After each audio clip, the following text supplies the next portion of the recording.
Weekly filmy news report వీడియోకి మీకు స్వాగతం. లేటెస్ట్గా వచ్చిన కొన్ని ఇంట్రెస్టింగ్ హాలీవుడ్ ఫిల్మ్స్ యొక్క న్యూస్తో పాటు present Hollywood films box office దగ్గర ఎలా పర్ఫామ్ చేస్తున్నాయో క్లియర్గా ఈ వీడియోలో తెలుసుకుందాం.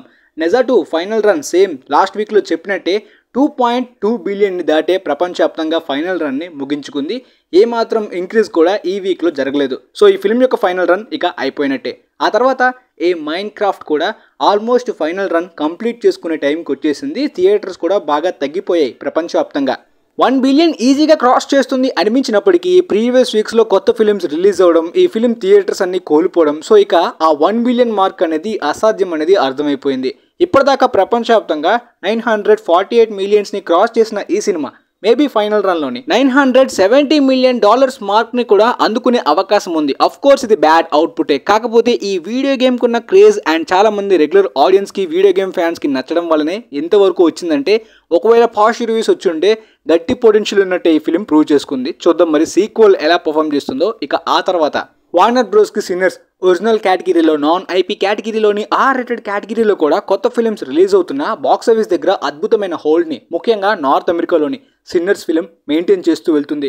ఈవెన్ వీడియో ఆన్ డిమాండ్కి వచ్చేసినా కూడా థియేటర్స్ దగ్గర రెస్పాన్స్ అంత పెద్దగా డ్రాప్ కాలేదు. సో ఫైనల్ రన్ ముందు నుండి అనుకుంటున్నట్టే 380 మిలియన్ మార్క్ని కూడా ఈ ఫిలిం అందుకునే అవకాశం ఉంది. ఇప్పటిదాకా ప్రపంచవ్యాప్తంగా $350 మిలియన్ దాటి లాస్ట్ డికేడ్లోని ఒరిజినల్ కేటగిరీలో అంటే నాన్ ఐపీ ఫిలిమ్స్లోనే వన్ ఆఫ్ ది హైయెస్ట్ గ్రాసర్గా నిలిచింది. హర్రర్ జానర్లోని ఆల్మోస్ట్ హైయెస్ట్ గ్రాసింగ్గా ఈ ఫిలిం ఉందనుకుంటా ప్రెసెంట్ టాప్ ఈ లాస్ట్ డికేడ్లోని ఒరిజినల్ కేటగిరీలోని. ముఖ్యంగా నార్త్ అమెరికాలోని సెన్సేషనల్ అని చెప్పాలి. ఇది ప్రతిసారి కుదిరేది కాదు, చాలా రేర్గా జరిగేలాంటి ఫీట్ అనమాట.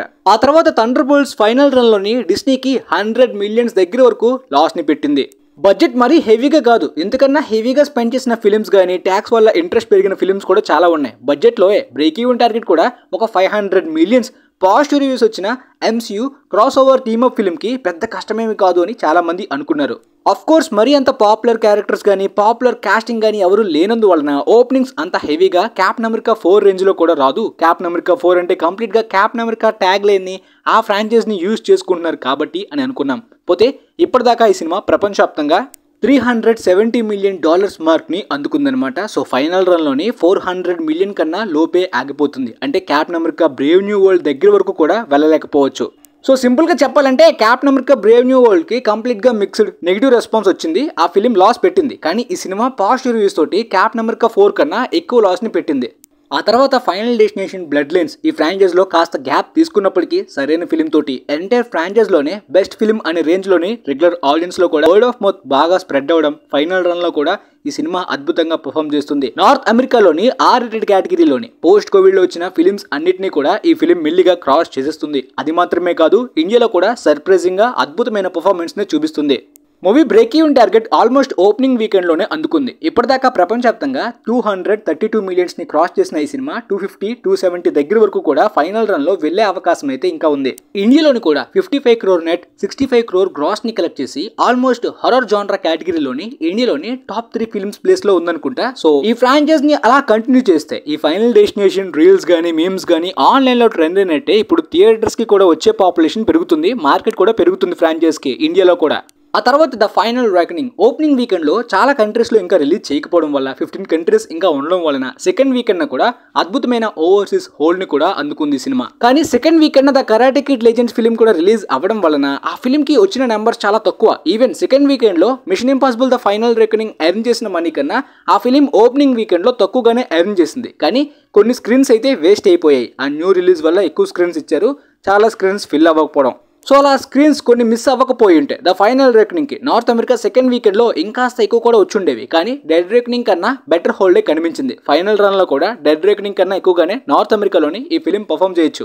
ఎంటైర్ మిషన్ ఇంపాసిబుల్ ఫ్రాంచైజ్లోనే తక్కువ స్క్రీన్స్లోనే రిలీజ్ అయిన ఫిలిం కదా. సో ఈ నెంబర్స్ అచీవ్మెంట్లనే చాలా మంది హాలీవుడ్ రిపోర్టర్స్ నార్త్ అమెరికా వాళ్ళందరూ కూడా ప్రేస్ చేస్తున్నారు, ముఖ్యంగా ఐమాక్స్ ఎగ్జిక్యూటివ్స్. మా ఐమాక్స్ స్క్రీన్స్కి ఒక సేవియర్గా టామ్ క్రూజ్ ఫిలిమ్స్లో ఉన్న డిమాండ్ కానీ పుల్ కానీ ఎప్పుడులానే ఇప్పుడు కూడా చాలా అద్భుతమైన పర్ఫార్మెన్స్. ఇన్ఫాక్ట్ క్రిస్టోఫర్ నోలన్ యొక్క అపెన్హైమర్ యొక్క రికార్డ్స్ని కూడా మెల్లిగా క్రాస్ చేసే రేంజ్లో అయితే మాత్రం ఈ ఫిలిం ఐమాక్స్ స్క్రీన్స్లోని మాత్రం అద్భుతమైన హోల్డ్ని చూపిస్తుంది. అప్కమింగ్గా how to train your dragon వచ్చేంత వరకు ఏ ఫిలింకి కూడా ఐమాక్స్ స్క్రీన్స్ అయితే ప్రస్తుతానికి ఇచ్చేలా లేరు. ఓన్లీ ఈ ఫైనల్ రేకనింగ్ని కంటిన్యూ చేస్తామని చెప్తున్నారు. ఎందుకంటే ఐమాక్స్ వాళ్ళు previous time Mission Impossible Dead Reckoning కి కంప్లీట్ గా స్క్రీన్స్ ని సెకండ్ వీకెండ్ లోని కోల్పోయారు అపెన్హైమర్ క్లాష్ వలన. బట్ ఇప్పుడు కూడా ఫ్రీ రన్ కాదు, How to train your Dragon రాక్ అనే స్క్రీన్స్ ఐమాక్స్ వి కోల్పోతాయి అనమాట. ఇకపోతే చైనాలోని ముందు బుకింగ్స్ చాలా అద్భుతంగా కనిపించాయి, కానీ లాస్ట్ డేనా బాగా స్లో అయ్యాయి. ఎందుకంటే కొన్ని ఏరియాస్ లోని స్క్రీన్స్ ని పెంచే ప్రయత్నంలో అయితే మాత్రం కంప్లీట్ క్లారిటీ లేకపోవడం లాస్ట్ డేన ప్రీ సేల్స్ అనేవి చాలా లోగా పడిపోయాయి. అయినప్పటికీ ఓపెనింగ్ డే డెడ్ రికనింగ్ కన్నా ఎక్కువగానే వచ్చింది. ఓపెనింగ్ వీకెండ్లో కూడా చైనాలోని డెడ్ రికనింగ్ కన్నా ఎక్కువగానే ఎర్న్ చేసినప్పటికీ ఒకప్పుడు చైనా హాలీవుడ్ ఫిల్మ్స్కి ఏ రేంజ్లో పర్ఫామ్ చేసేదో ఇప్పట్లో చాలా ఫిల్మ్స్కి ఆ రేంజ్లో పర్ఫామ్ చేయలేకపోతున్నాయి. ఒకప్పుడు చైనా హాలీవుడ్ మార్కెట్ అయి ఉంటే అవతార్ 2 కూడా ఆల్మోస్ట్ $1 బిలియన్ అలోన్గా చైనా కంట్రీ నుండే ఎర్న్ చేసే పొటెన్షియల్ కనిపించింది, కానీ దాన్ని అవతార్ 2 కూడా మిస్ చేసుకుంది. అండ్ రీసెంట్గా చాలా హాలీవుడ్ ఫిల్మ్స్కి అంత స్కోప్ కనిపించట్లే ఈ కంట్రీలో. అండ్ రీసెంట్గా చాలా హాలీవుడ్ ఫిల్మ్స్ని బాయ్కాట్ చేస్తామన్నప్పటికీ చైనాలో కూడా ఓపెనింగ్ వీకెండ్ బాగానే ఉంది. ఫైనల్ రన్ కూడా డెడ్ రికనింగ్ కన్నా ఎక్కువగానే ఎర్న్ చేసేలాగా ఈ ఫిల్మ్ కనిపిస్తుంది. ఇది గుడ్ రన్, ఫిల్మ్ చైనాలోని హిట్ అవుతుంది. కాకపోతే ఒకప్పుడు టామ్ క్రూజ్ కున్న చైనా మార్కెట్ కానీ క్రేజ్ కానీ మిషన్ ఇంపాసిబుల్ కంప్లీట్ పొటెన్షియల్ అయితే Hollywood potential range China run అయితే ఇది కాదు. But top gun maverick China run లేకుండానే ఆ నెంబర్స్ని అచీవ్ చేసింది.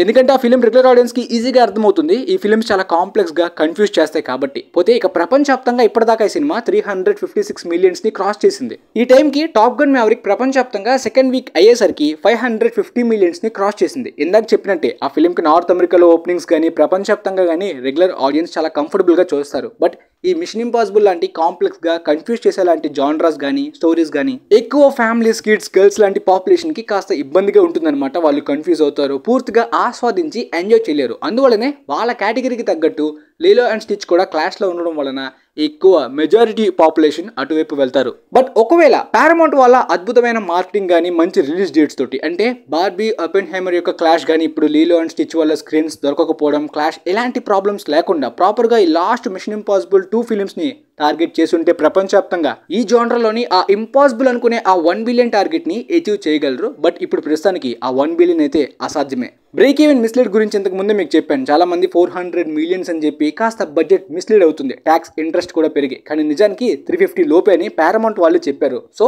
డెడ్ లైన్ కూడా కాస్ట్ 300 దగ్గర వరకు అని చెప్పారు. ఆ కాస్ట్ ప్రకారం 650-700 మిలియన్స్ దగ్గర వరకు ఈ ఫిలిం ప్రాఫిట్స్ని అచీవ్ చేయొచ్చు అని చెప్పారు.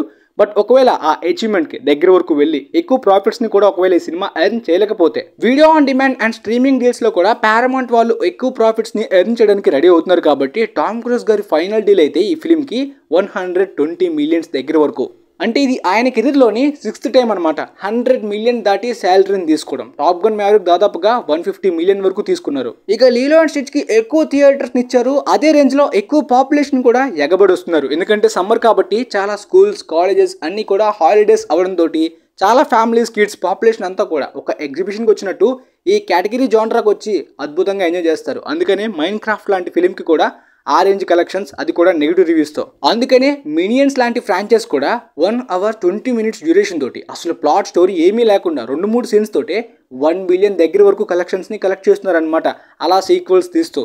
బట్ లీలో అండ్ స్టిచ్ అలాంటి ఫిల్మ్ ఏం కాదు, పక్కాగా థియేటర్స్లోని హ్యాపీగా ఫ్యామిలీస్తో కలిసి ఒకసారైనా చూడొచ్చు. అలా టైంపాస్ ఎంటర్టైన్మెంట్ పాప్కార్న్ ఎలిమెంట్స్ అయితే ఈ ఫిల్మ్లో ఉన్నాయి. ప్రపంచవ్యాప్తంగా ఇప్పటిదాకా 620 మిలియన్ దగ్గర వరకు కలెక్ట్ చేసింది. 1 బిలియన్ కేక్ వాక్, బట్ హాలీవుడ్కి 1.5కి కూడా ఈ ఫిల్మ్ టచ్ చేయగలుగుతుందో లేదో చూడాలి.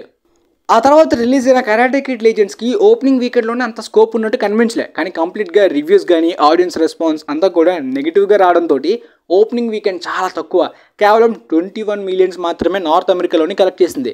ఇక ప్రపంచవ్యాప్తంగా కూడా అంత పెద్ద బజ్ లేదు, అంత పెద్ద బడ్జెట్ని కూడా పెట్టలేదు. సో ఇప్పటిదాకా ప్రపంచవ్యాప్తంగా 47.7 మిలియన్స్ని కలెక్ట్ చేసింది.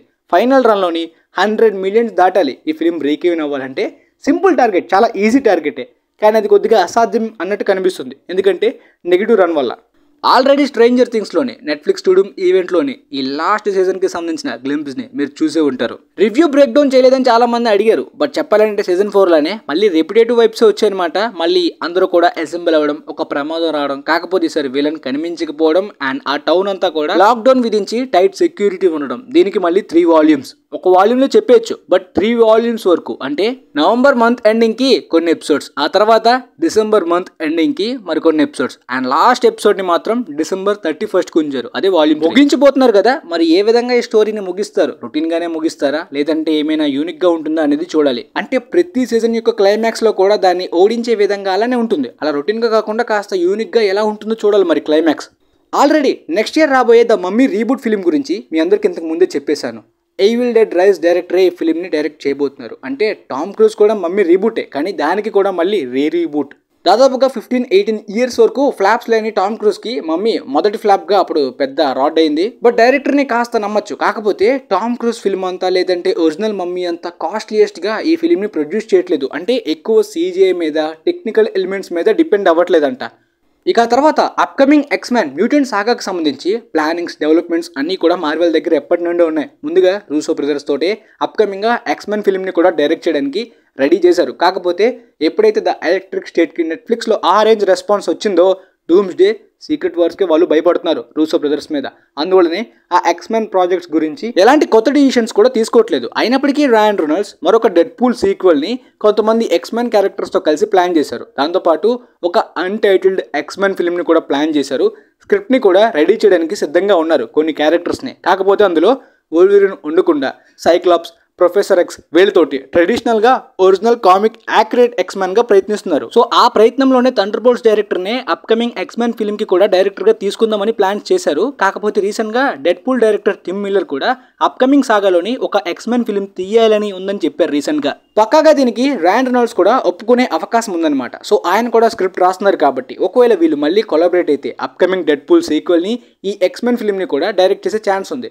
Shan Levy already star wars project తోటి స్టార్ వార్స్ సైడ్ కూడా బిజీగా ఉన్నారు కాబట్టి. ఆ తర్వాత ఒక షాకింగ్ అప్డేట్. ప్రతి year SDCC San Diego comic con ఈవెంట్లోని హాలీవుడ్ పెద్ద పెద్ద ఫ్రాంచైజీస్ కానీ, ముఖ్యంగా comics, super hero related stuff announcements కానీ, అప్డేట్స్ కానీ అద్భుతంగా వచ్చేవన్నమాట. బట్ రీసెంట్ ఇయర్స్లో అది జరగట్లేదు. ఎందుకంటే ప్లాన్ చేసుకున్న ప్లానింగ్నే MCU ఇంకా ఫినిష్ చేయకపోవడం వలన, కొత్త ప్లాన్స్ని అనౌన్స్ చేయలేకపోవడం, దాంతోపాటు DCU కంప్లీట్గా ఆగిపోవడం, స్ట్రైక్స్ జరగడం వలన ప్రీవియస్ ఇయర్స్లోని అంత పెద్ద అప్డేట్ ఈ ఈవెంట్లో రావట్లేదు, అంత ఎక్సైట్మెంట్ లేదు. సో ఈ ఇయర్ను కూడా మార్వెల్ వాళ్ళు శాన్ డియేగో కామిక్ కాన్ ఈవెంట్కి అటెండ్ అవ్వట్లేదంట. ఆల్రెడీ వాళ్ళు డూమ్స్డే గురించి, సాగా ఎండింగ్ గురించి చేయాల్సిన అనౌన్స్మెంట్ అంతా చేసేసారంట. సో మ్యూటెంట్ సాగాకి సంబంధించి ఏ అప్డేట్స్ కూడా ఈ SDCC ఈవెంట్లో ఉండట్లేదు అనమాట.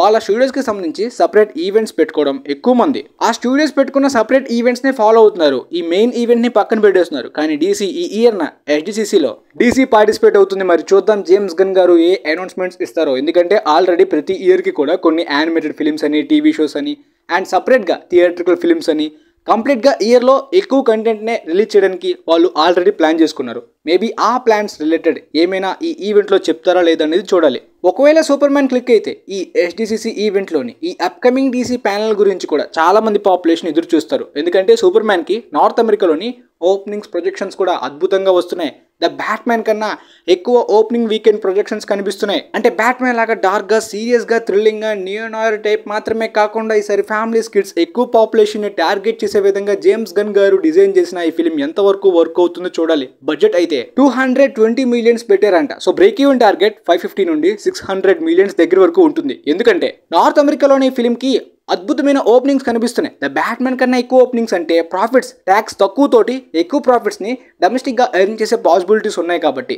మరి ఈ రేంజ్ ఓపెనింగ్ వీకెండ్ అంటే 1 బిలియన్ పొటెన్షియల్ కూడా చాలా ఈజీ అని చెప్పాలి. కాకపోతే వర్డ్ ఆఫ్ మౌత్ అనేది చాలా important. Jurassic world, rebirth, fantastic 4తో సరిపడే రేంజ్ రెస్పాన్స్ వస్తే చాలు. ఈ రేంజ్ ఓపెనింగ్స్తో 1 బిలియన్ ఈజీయే. ఫారెన్ గ్రాస్ కూడా సపోర్ట్ కావాలి. ఇకపోతే అవతార్ 3 బడ్జెట్ గురించి కాస్త మిస్లీడ్ జరుగుతుంది. ఆన్లైన్లో 500 మిలియన్స్ దాటి బడ్జెట్ ఉండొచ్చని చెప్పి కాస్త మిస్లీడ్ అవుతున్నారనమాట. మెయిన్ రీజన్ అవతార్ సెకండ్ పార్టే మొత్తం మార్కెటింగ్ కానీ, మొత్తం ఆ కాస్ట్లీయెస్ట్ ప్రొడక్షన్ కలుపుకొని 400 మిలియన్స్ దగ్గర వరకు అయ్యింది. సో డూమ్స్డే కన్నా ఆ మోస్ట్ ఎక్స్పెన్సివ్ ఫిల్మ్ రికార్డ్ని అవతార్ 3 బ్రేక్ చేయొచ్చని కొంతమంది అంటున్నారు. మరికొంతమంది ఇనిషియల్గా డిస్నీ ఈచ్ ఫిల్మ్కి 250 మిలియన్స్ పెట్టడానికి రెడీ అయ్యారు అవతార్ సీక్వెల్స్కి. సేమ్ అదే రేంజ్ అని చెప్తున్నారు.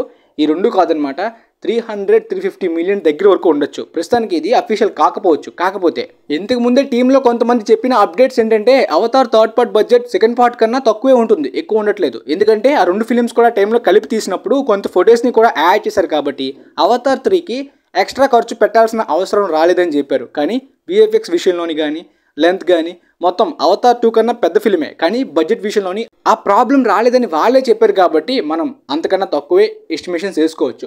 ఒకవేళ అఫీషియల్గా తర్వాత వాళ్ళు రివీల్ చేస్తే అప్పుడు క్లారిటీ వస్తుంది. ఆ తర్వాత pirates of the Caribbean 6th పార్ట్కి సంబంధించి ఇంతవరకు వచ్చిన అప్డేట్స్ అన్ని మీ అందరికీ చెప్పాను. ఆల్రెడీ 2 స్క్రిప్ట్స్ని కూడా రెడీ చేసుకున్నారు. ఆ స్టోరీస్ కూడా లీక్ అయిపోయాయి అనమాట. అంటే ఒకవేళ జానీ డెప్ తిరిగి వస్తే జాక్ స్పారో రిలేటెడ్గా ఒక స్క్రిప్ట్ని డిజైన్ చేసుకున్నారు. జాక్ స్పారో తిరిగి రాకపోతే దాన్ని రిప్లేస్ చేసేలాంటి ఒక ఫీమేల్ క్యారెక్టర్తో కూడా మరొక స్క్రిప్ట్ని కూడా డిస్నీ ప్లాన్ చేసుకున్నారు. ఈ ఇయర్ మిడ్లోనే ఈ pirates of the Caribbean 6th పార్ట్కి సంబంధించిన షూటింగ్ని మొదలు పెడదామని అనుకున్నప్పటికీ ఆ ప్లానింగ్స్ అన్నీ ఆగిపోయాయి. నెక్స్ట్ ఇయర్కి పోస్ట్ పోన్ అయిపోయాయని కూడా మీ అందరికీ చెప్పాను కదా. సో ఈ ఇయర్లో ఈ ఫిల్మ్కి సంబంధించి ఎలాంటి ఫిల్మింగ్ వర్క్ కూడా మొదలవ్వట్లేదు. స్క్రిప్ట్కి సంబంధించి ఏమైనా చేంజెస్ చేయాలనుకుంటే మరి కాస్త ఈ టైంలో వాళ్ళు చేసుకోవచ్చు. కాకపోతే లేటెస్ట్గా వచ్చిన అప్డేట్ ఏంటో తెలుసా? జానీ డెప్ గారు ఇంతవరకు డిస్నీకి ఎలాంటి క్లారిటీ కూడా ఇవ్వలేదంట తిరిగి వస్తున్నారో లేదనేది. అందువల్లనే వాళ్ళు 2 స్క్రిప్ట్స్ని 2 డిఫరెంట్ టైప్స్లో ప్లాన్ చేసుకున్నారు. వస్తే ఇంత కలిపి తీయచ్చు, లేదంటే ఈయన క్యారెక్టర్ని రిప్లేస్ చేసే విధంగా రీబూట్ని కూడా ప్లాన్ చేసుకున్నారు. ఆ 2 స్క్రిప్ట్స్ని కూడా ఇంతకు ముందు మన ఛానల్లో పెట్టేశాను. సో ఇప్పటిదాకా క్లారిటీ లేనప్పటికీ జానీ డెప్ గారు మరొకసారి ఓల్డ్ గెటప్లోని జాక్ స్పారోగా తిరిగి రావడానికి ఫ్రాంచైజ్కి అంటే ఒక ఫేర్వెల్ అయినా సరే ఈ క్యారెక్టర్ని ఫ్రాంచైజ్ని ముగించడానికైనా సరే తిరిగి రావాలి అనే ఇంట్రెస్ట్ని చూపిస్తున్నారంట. కంప్లీట్గా వదిలేద్దామని కాకుండా వన్ లాస్ట్ టైం అయినా సరే ఇండియానా జోన్స్ టైప్లోని వద్దామని డిసైడ్ అవుతున్నారంట. సో ఆయన కాస్త ఇంట్రెస్ట్ని చూపిస్తున్నట్టు రీసెంట్ రిపోర్ట్స్ చెప్తున్నాయి. ఒకవేళ ఇది కానీ నిజమైతే ఈ ఇయర్ ఎండింగ్ కల్లా ఆయన ఒపీనియన్ని తెలిపిన పైరట్స్ ఆఫ్ ది క్యారిబియన్ యొక్క 6th పార్ట్ గురించి అఫీషియల్గా డిస్నీ కూడా అనౌన్స్ చేసే ఛాన్స్ ఉందని చెప్తున్నారు. చూద్దాం మరి. ఎందుకంటే ఆల్మోస్ట్ ఆయన లుక్స్ కానీ గెటప్ కానీ కంప్లీట్గా చేంజ్ అయినప్పటికీ జాక్ స్పారోగా వన్ లాస్ట్ టైం అయినా మళ్ళీ చూడాలనే ఇంట్రెస్ట్ చాలా మంది ఫ్యాన్స్కి ఉంటుంది. రీసెంట్గా క్రిస్ హెమ్స్వర్త్ కూడా థోర్ క్యారెక్టర్ మీద ఇచ్చిన స్టేట్మెంట్ చాలా మంది ఆయన క్యారెక్టర్ డూమ్స్డేలో చనిపోవచ్చా, ఇదే ఆయన ఫైనల్ అని చెప్పి ఈ విధంగా స్టేట్మెంట్ ఇస్తున్నారా? ఇంతకుముందు ఎప్పుడు కూడా ఇవ్వలేదు కాబట్టి థోర్ క్యారెక్టర్కి అయిపోతుందా ఈ సాగాతో అని అనుకుంటున్నారు.